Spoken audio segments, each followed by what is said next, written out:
Hello again. As promised, we've got the other 250L on the dyno, strapped down, ready to go. Now this one here we've done a few mods on, so I'm going to go over that real quickly with you. We've changed the rear sprocket to a 42 tooth, same as the stock one. Just felt like that gives a little bit more usability in the trails. We've got an FMF header and an FMF Q4 muffler, a K&N air filter, and we have an FMF fuel injection programmable tuner on this bike. I'm going to give you a little background on everything. The first thing we did was we cut the air box, put the K&N air filter in it, and saw really no difference. From there we put the FMF tuner on, played with the tuner to the nth degree, and really got nothing out of it. And I've determined that what happens is this engine just doesn't breathe.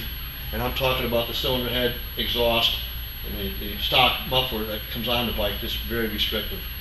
Although it's very quiet, and I personally do like that, it's really the kink in the hose, and it's got to go if you're going to make any power.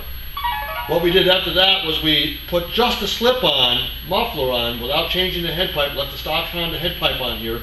Again, the FMF tuner and the K&N air filter and the air box is cut, and played with the tuner and really got nothing. Incidental changes. Once we put the different head pipe on, which if you look at these bikes at all, you'll notice the stock Honda head pipe is absolutely tiny. It's not much bigger than my index finger. It opened it right up.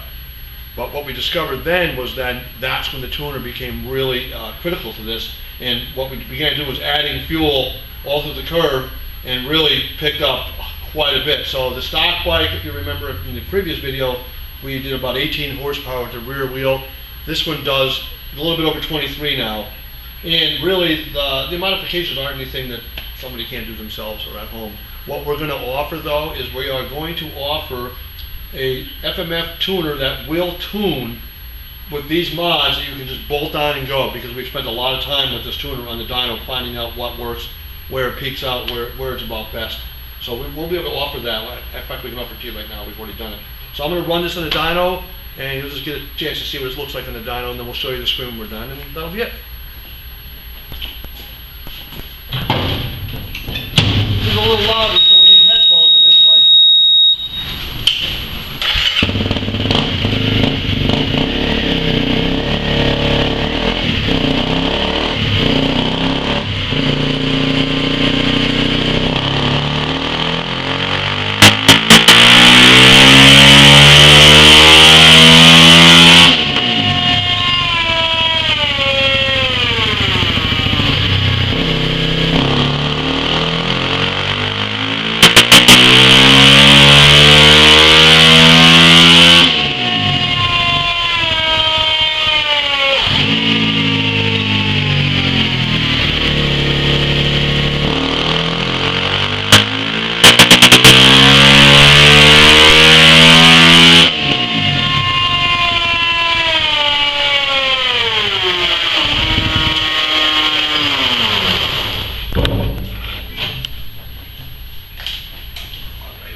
One second here, we'll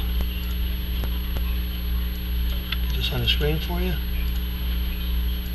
Okay, so here's the curve of the modified bike, and what I'm going to do is I'm going to set the curve to the stock bike just below that one, so you get a chance to compare them to each other. So there you go. The blue is the modified engine, the red is the stock Honda, and the blue here is the torque of the modified bike, and the red is the torque of the stock bike.